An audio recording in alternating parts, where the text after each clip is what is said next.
నమస్కారం వార్తలకు స్వాగతం. ముందుగా ముఖ్యాంశాలు. మాజీ మంత్రి కేటీఆర్ ప్రెస్ మీట్, పలు అంశాలపై వివరణ.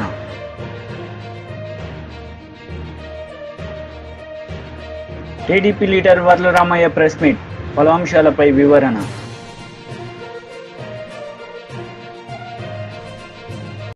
టీడీపీ పోలిట్ బ్యూరో సభ్యులు వర్ల రామయ్య మీడియా సమావేశం నిర్వహించారు. ఈ సందర్భంగా సీఎం జగన్ రెడ్డిపై మండిపడ్డారు. సునీల్ కుమార్ అనే అధికారి ఎంపీ, చట్టబద్ధంగా ఎంపికైన ఎంపీని కాళ్ళరకు కొడితే,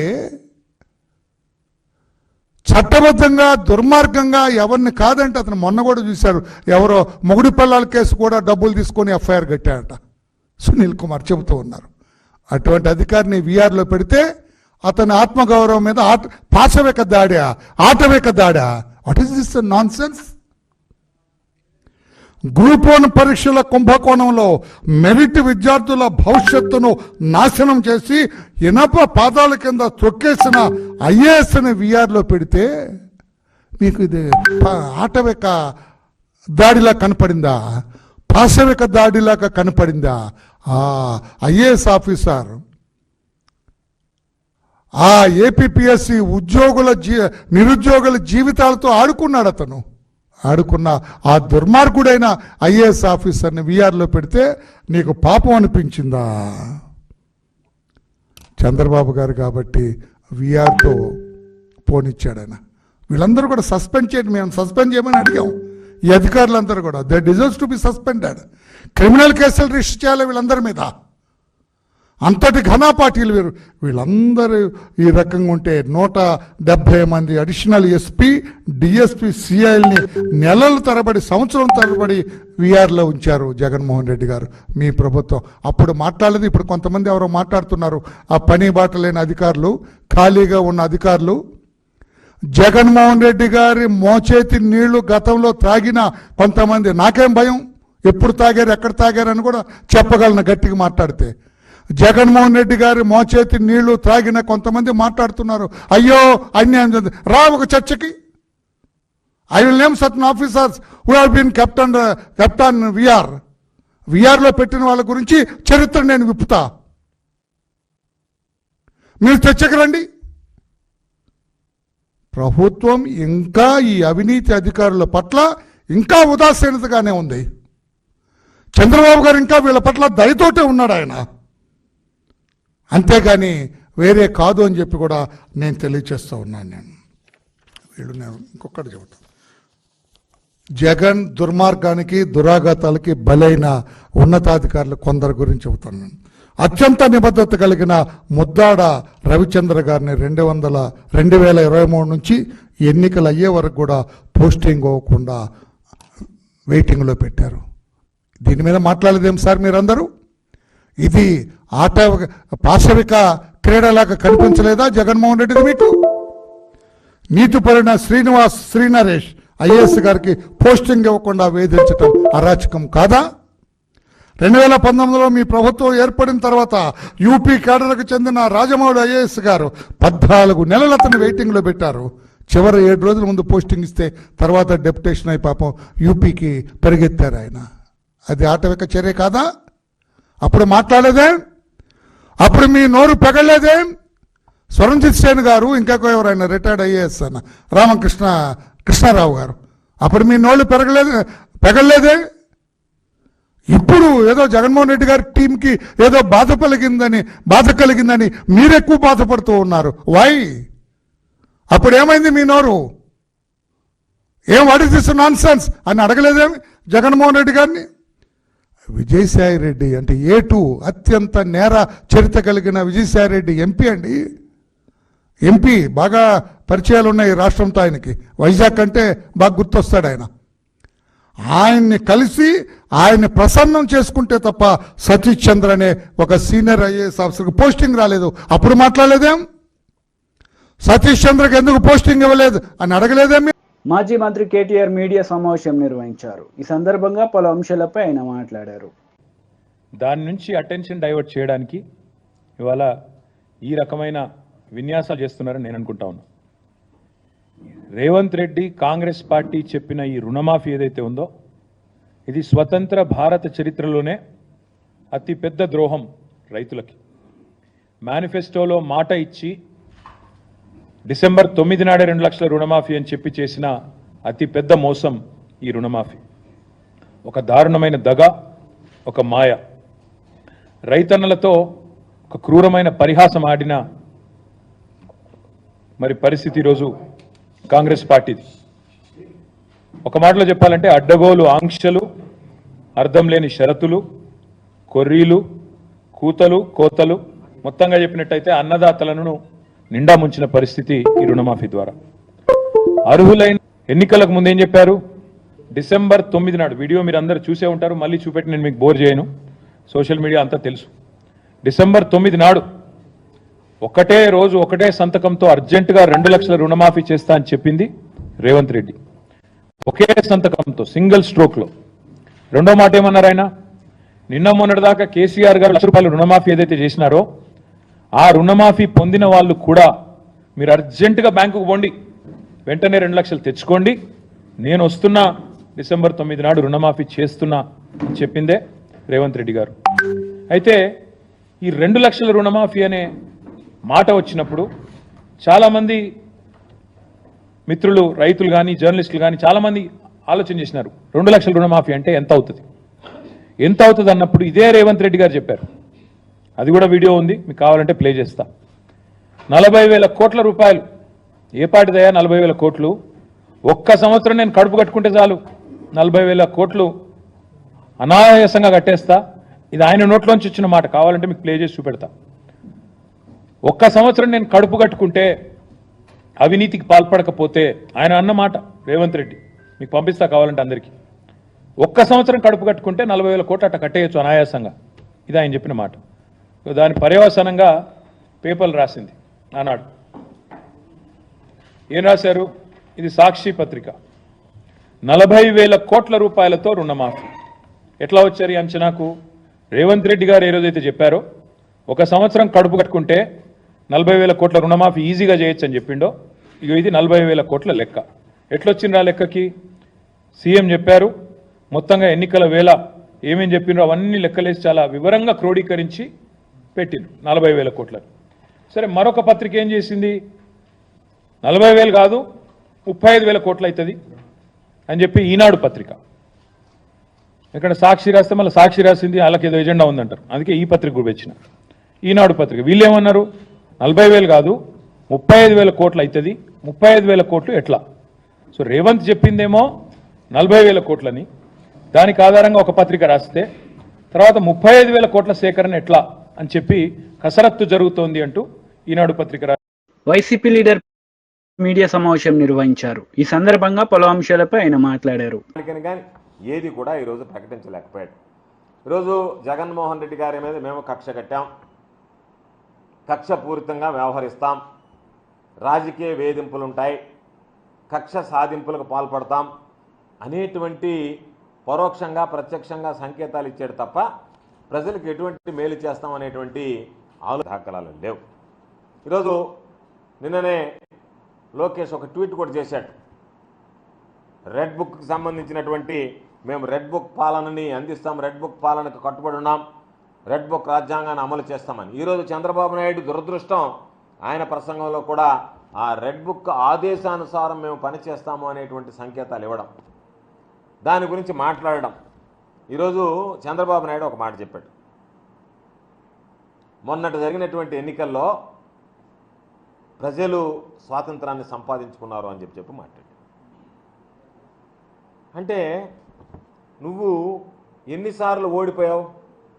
అప్పుడు నీ నుంచి ప్రజలు స్వాతంత్రం సంపాదించుకున్నట్టు ఒప్పుకుంటున్నావా?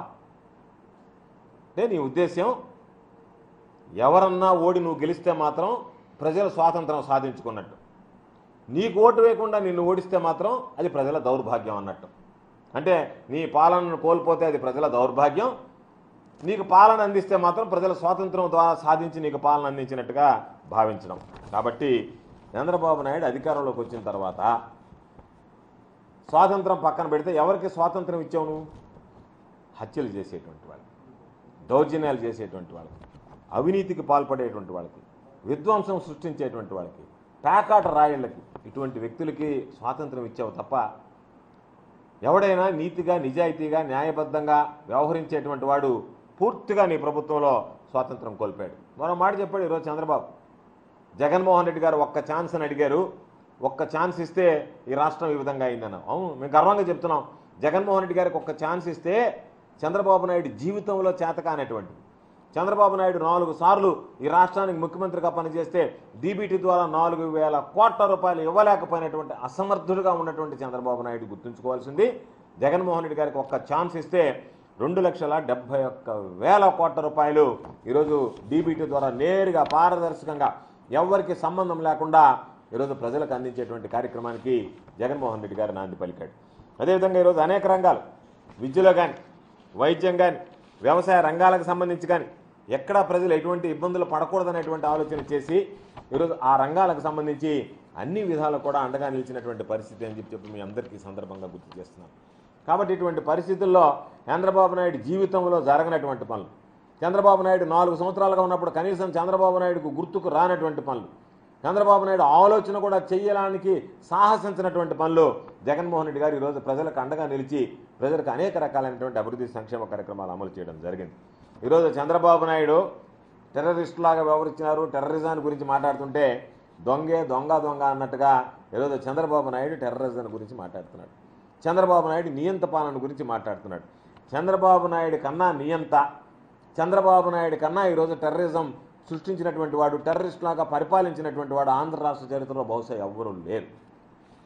గడిచినటువంటి ఎన్నికల ఫలితాలు ఒక్కసారి చూస్తే ఎన్నికల ఫలితాలు వచ్చిన రోజు నుంచే ఈరోజు టీడీపీకి సంబంధించినటువంటి వ్యక్తులు, తెలుగుదేశం పార్టీకి సంబంధించినటువంటి కార్యకర్తలు, గూండాలు ఈరోజు నేరుగా యథేచ్ఛగా ఎప్పుడు ప్రజలు కనీ విని ఎరుగని రీతిలో విధ్వంసం సృష్టించారు. ఎన్ని రకాలైనటువంటి దాడులు జరిగాయి, ఎన్ని రకాలైనటువంటి హత్యలు జరిగాయి, ఎన్ని రకాలైనటువంటి ఈరోజు జరగకూడనటువంటి అనేక కార్యక్రమాలు చోటు చేసుకున్నాయి.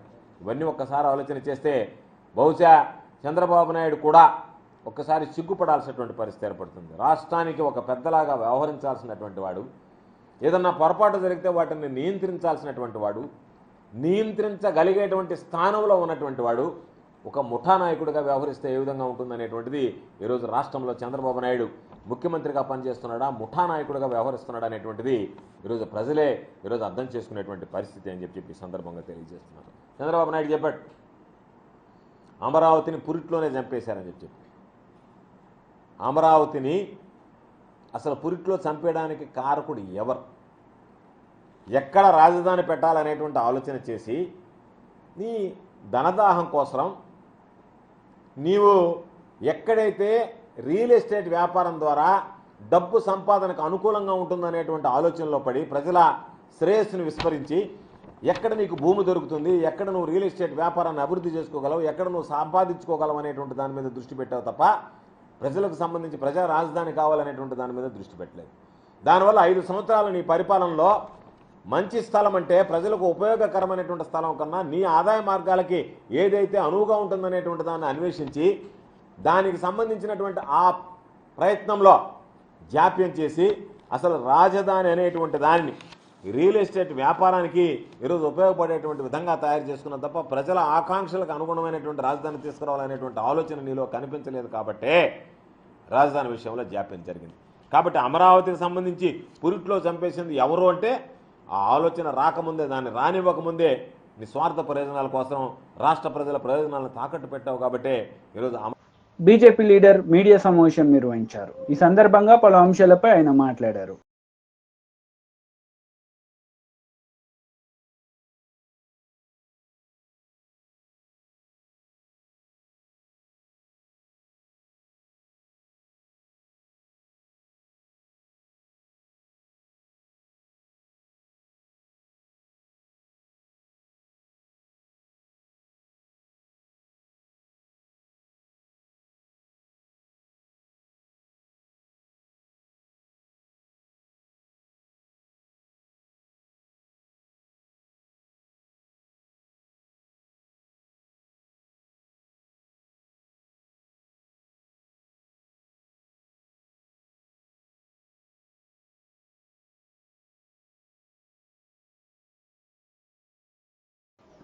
బీఆర్ఎస్ లీడర్ మీడియా సమావేశం నిర్వహించారు. ఈ సందర్భంగా పలు అంశాలపై ఆయన మాట్లాడారు. రుణమాఫీ చేసినటువంటి విషయాన్ని ప్రజల్లోకి బలంగా బీఆర్ఎస్ పార్టీ తీసుకొని పోతుంది అనేటటువంటి భయంతో ఈ విషయం నుంచి ప్రజల దృష్టిని మరల్చాలనేటటువంటి కుట్రతోనే రేవంత్ రెడ్డి నిన్న ముఖ్యమంత్రి హోదాలో ఉన్నటువంటి వ్యక్తి మాట్లాడకూడని భాష నిన్న కేసీఆర్ గారి గురించి, హరీష్ రావు గారి గురించి మాట్లాడి, అంతేకాకుండా గతంలో యాసంగి సీజన్లో రైతు బంధు కొంతమందికి మాత్రమే ఇచ్చారు ఈ రాష్ట్రంలో. తర్వాత మొన్న వానాకాలం సీజన్లో రైతు భరోసా అసలు మొదలే పెట్టలేరు. తర్వాత నెక్స్ట్ యాసంగి సీజన్కి సంబంధించి కూడా రైతు భరోసా మొదలు పెట్టరు అన్నటువంటి గ్యారంటీ లేదు. కాబట్టి ఎక్కడ బీఆర్ఎస్ పార్టీ ప్రధాన ప్రతిపక్షంగా ఈ సందర్భంలో గతంలో నుంచి మేము మాట్లాడుతున్నాం, మళ్ళీ ఇప్పుడు కూడా చాలా బలంగా రైతుల పక్షాన రైతు భరోసా ఖచ్చితంగా తెలంగాణ రైతాంగానికి మీరు మాట ఇచ్చినట్టుగా, హామీ ఇచ్చినట్టుగా దాన్ని నెరవేర్చాలని చెప్పి మేము ఎక్కడ అడుగుతాము అనేటటువంటి దాంట్లో నుంచే నిన్న రేవంత్ రెడ్డి విషయాలన్నింటినీ డైవర్ట్ చేసి ఈ తిట్ల దండకాన్ని అందుకున్నాడు. సో ఇదొక స్ట్రాటజీతోని అటెన్షన్ డైవర్షన్ పాలిటిక్స్ ముఖ్యమంత్రి రేవంత్ రెడ్డి చేస్తూ ఉన్నాడు. ఫ్రస్ట్రేషన్లో మాట్లాడుతున్నాడు, ఆగమాగమై మాట్లాడుతున్నాడు. ఆయన భాష మీదనే, ఆయన తిట్ల మీదనే ప్రజలు చర్చించుకునేటట్టుగా, అసలు విషయాలు పక్కకు పోయి వెనుకకు పోయి ఈ తిట్ల గురించి మాట్లాడుకునేటట్టుగా, ఈ పరస్పర ఆరోపణలు ప్రత్యారోపణల గురించి తెలంగాణ సమాజం, మీడియా, సోషల్ మీడియాలో చర్చలు జరిగేటట్టుగా ఒక కుట్రపూరితంగా ఆయన చేసినటువంటి వ్యాఖ్యలు నిన్న. కాబట్టి డెఫినెట్గా నువ్వు ఎన్ని కుట్రలు చేసినా, ఎంత ఇష్టం వచ్చినట్టుగా నువ్వు మాట్లాడినా, రేవంత్ రెడ్డి నీ బండారం బయటపడ్డది, నీ చేతగానితనం, నీ దద్దమ్మతనం ఇవాళ తెలంగాణ రైతాంగానికి, తెలంగాణ సమాజానికి అర్థమైంది.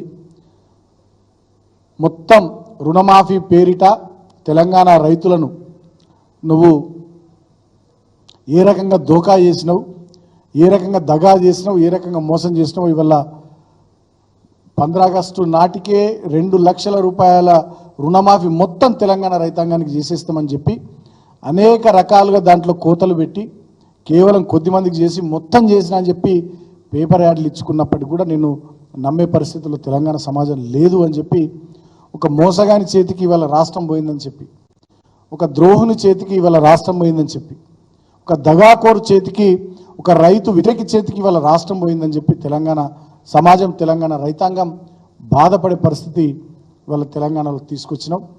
సో దాని నుండి నువ్వు తప్పించుకోవడానికి కేసీఆర్ గారిని పట్టుకొని, హరీష్ రావు గారిని పట్టుకొని ఇష్టం వచ్చినట్టుగా మాట్లాడుతున్నావు. దీన్ని కూడా తెలంగాణ సమాజం డెఫినెట్గా గమనిస్తున్నది. ఖచ్చితంగా రాబోయే రోజుల్లో నీకు తగిన రీతిలో సందర్భం, సమయం వచ్చినప్పుడు తెలంగాణ ప్రజలు బుద్ధి చెప్తారు. నువ్వు మమ్మల్ని ఎన్ని తిట్లు తిట్టినా, మా నాయకుల్ని, మమ్మల్ని ఎన్ని రకాలుగా ఇష్యూస్ డైవర్ట్ చేసి, అటెన్షన్ డైవర్ట్ చేసి ఏదో చేయాలని నువ్వు ప్రయత్నాలు చేసినా బీఆర్ఎస్ పార్టీని భరతం పడుతుంది. మీరు ఇచ్చినటువంటి 6 గ్యారంటీలు, 420 హామీలు నిలబెట్టుకునేదాకా ప్రజల పక్షాన తెలంగాణ సమాజంలో క్షేత్రస్థాయిలో, అదేవిధంగా మీడియా ద్వారా, సామాజిక మాధ్యమాల ద్వారా కూడా మా పోరాటాన్ని కొనసాగిస్తామని చెప్పి సందర్భంగా నేను తెలియజేస్తూ, నేను హరీష్ రావు గారిని పోయి ఏట్లా దూకమంటాడు. అసలు ఎట్లా దూకాల్సింది హరీష్ రావు కాదు, నువ్వు అమెరికా పోయినవు, సౌత్ కొరియా పోయినవు, ఏం పట్టుకొచ్చినావు? ఒక శ్వేతపత్రం విడుదల చేయి. గతంలో దావోస్ పోయినవు, ఏమొచ్చింది తెలంగాణకు? ఒక శ్వేతపత్రం విడుదల చేయి. నీ నాయకత్వంలో ఇవాళ 9వ నెల పరిపాలన నడుస్తున్నది. ఏ ఒక్క వర్గమన్న తెలంగాణలో సంతోషంగా ఉన్నదా రేవంత్ రెడ్డి? గురుకులాల్లో, మా హయాంలో గురుకులాలు ఎట్లా వరదిలినాయి బీఆర్ఎస్ పార్టీ ప్రభుత్వంలో, ఇవాళ గురుకులాల పరిస్థితి ఏంది? ఇవాళ నిరుద్యోగుల పరిస్థితి ఏంది? అదేవిధంగా ఇవాళ ఉద్యోగులు జేఏసీ ఏర్పాటు చేసుకుని మళ్ళా పోరుబాట పట్టిర్రు. వాళ్ళ డిఏల కోసం, వాళ్ళ ఐఆర్ కోసం, వాళ్ళ పిఆర్సీ కోసం, వాళ్ళ ఫిట్మెంట్ కోసం మళ్ళా పోరాట బాట ఉద్యోగులు పట్టిర్రు.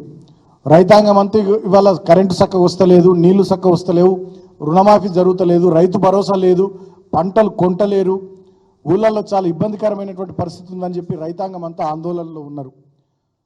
మా టీడీపీ లీడర్ మీడియా సమావేశం నిర్వహించారు. ఈ సందర్భంగా పలు అంశాలపై ఆయన మాట్లాడారు.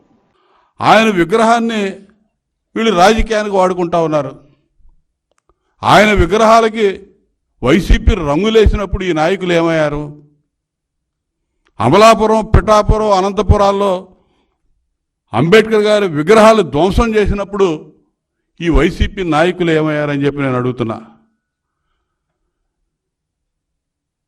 ఈరోజు వైసీపీ నేతలే అంబేద్కర్ గారికి ఏదో వారసులైనట్టు మాట్లాడుతున్నారు సిగ్గు లేకుండా. అసలు వీడెవడన్నా కడుపుకు అన్నం తింటున్నారా అని చెప్పి నేను అడుగుతున్నా. దళితులకు సంబంధించినటువంటి 27 పథకాలు అడ్డగోలుగా రద్దు చేసినప్పుడు జగన్మోహన్ రెడ్డి ఏమయ్యారా, మీరు బుద్ధి ఉందా మీకు? నోరు తెరవకుండా కూర్చున్నారు మీరు. చంద్రబాబు నాయుడు గారు ప్రవేశపెట్టినటువంటి విదేశీ విద్యానిధి పథకానికి డాక్టర్ బిఆర్ అంబేద్కర్ విదేశీ విద్యానిధి పథకం అని పేరుంటే ఆ పేరు తీసేసి 4 ఏళ్ళు అసలు పథకం అమలు చేయకుండా చివరి సంవత్సరం పథకానికి జగన్మోహన్ రెడ్డి విద్యానిధి పథకం అని చెప్పి పేరు మార్చుకుంటే ఈ సిగ్గులేని నాయకుడు ఒక్కడు నోరు మెదపల. 45,000 కోట్ల రూపాయలు దళితులకు మాత్రమే చెందాల్సినటువంటి సప్లాన్ నిధులు అడ్డగోలుగా దారి మళ్లిస్తే ఒక్క నాయకుడు కూడా నోరు మెదపల. దళితులకు మాత్రమే ఆ రోజు అమలు చేస్తున్నటువంటి పథకాలు 27 పథకాలు చంద్రబాబు నాయుడు గారు అమలు చేసిన పథకాలు 27 పథకాలు రద్దు చేస్తే ఒక్క నాయకుడు నోరు మెదపల. సిగ్గు లేకుండా ఇంక ఈ రాష్ట్రంలో దాలలేదని ఢిల్లీ పోయి ఎస్సీ కమిషన్ కలుస్తారంట. ఇది విహారయాత్రలో పోయినట్టున్నారు వీళ్ళు. ఆంధ్రప్రదేశ్ రాష్ట్రంలో 5 సంవత్సరాలు అంబేద్కర్ గారి రాజ్యాంగం నిట్ట నిలువున తగలబడిపోయింది. ఇక్కడ ప్రతిరోజు తొంగలో దొక్కారు, పాతాళానికి ప్రతిరోజు పాదాలు పెట్టి తొక్కినటువంటి ప్రభుత్వం ఆ రోజు జగన్మోహన్ రెడ్డి ప్రభుత్వం. ఒక్కడ మాట్లాడాల నాయకుడు అనేవాడు ఎవడు కూడా. వీళ్ళు మాట్లాడతారా? అంబేద్కర్ గారు 125 అడుగుల ఎత్తైన విగ్రహం నిర్మిస్తే ఆ నిర్మాణం దగ్గర అంబేద్కర్ గారి పేరు ఎక్కడ ఉండాలండి? ఇది నిర్మాణానికి సంబంధించినటువంటి ఈ కింద ఏర్పాటు చేసేటటువంటి దిమ్మ ఇది. ఇక్కడ విగ్రహం ఇక్కడ ఉంటే మధ్యలో అంబేద్కర్ గారి పేరు ఉండాలి పెద్ద బోల్డ్ లెటర్స్లో.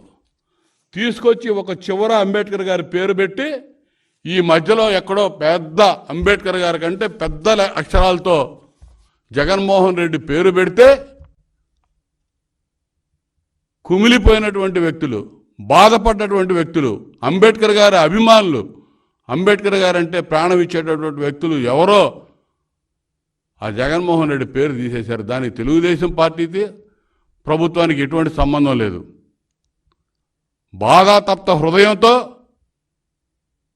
ఎవరో ఆ పని చేశారు. నేనైతే వ్యక్తిగతంగా వాళ్ళని మనస్ఫూర్తిగా అభినందిస్తా ఉన్నా. పనికి మాలిన జగన్మోహన్ రెడ్డి పేరు అంబేద్కర్ గారి పేరు కంటే గొప్పగా, పెద్దగా, మధ్యస్థంగా విగ్రహం ముందు ఆయన పేరు పెట్టడాన్ని నేను తీవ్రంగా వ్యతిరేకిస్తున్నా. వ్యక్తిగతంగా తీసేసిన వాళ్ళని అభినందిస్తా ఉన్నా. ఇక్కడ చూడండి అంబేద్కర్ గారి పేరు ఎక్కడుందో. బాబు ఇది కొంచెం జూమ్ చేయ. అంబేద్కర్ గారి పేరు ఎటు చివర ఒక పక్కన చిన్న చిన్న లెటర్స్తో పెట్టి పెద్ద బోల్డ్ లెటర్స్తో మధ్యలో సెంటర్లో జగన్మోహన్ రెడ్డి పేరు, విగ్రహం జగన్మోహన్ రెడ్డిది అన్నట్టుగా పెట్టారు అక్కడ. దాన్ని జీర్ణించుకోలేని కొంతమంది వ్యక్తులు తీసేశారు. తప్పేముంది వాళ్ళు చేసింది?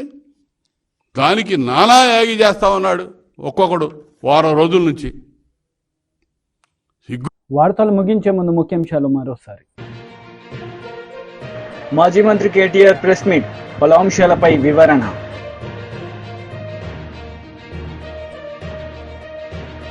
TDP leader Varla Ramaiah press meet, పలు అంశాలపై వివరణ.